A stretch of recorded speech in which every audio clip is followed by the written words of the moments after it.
महाराज, तुमचा सेवेकरी तोच ज्याचं मन तुमच्या चरणी विसावलंय, ज्याच्या श्वासात स्वामी तुमचंच नाव आहे, ज्याला स्वामींचरणांशिवाय या जगात कशातच गोडी उरलेली नाही.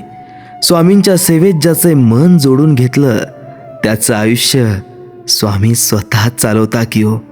कारण सेवेकरी स्वामींचा नसतो, स्वामीच त्याचे होऊन जातात. स्वामीच त्याचे होऊन जातात. राहू दे माया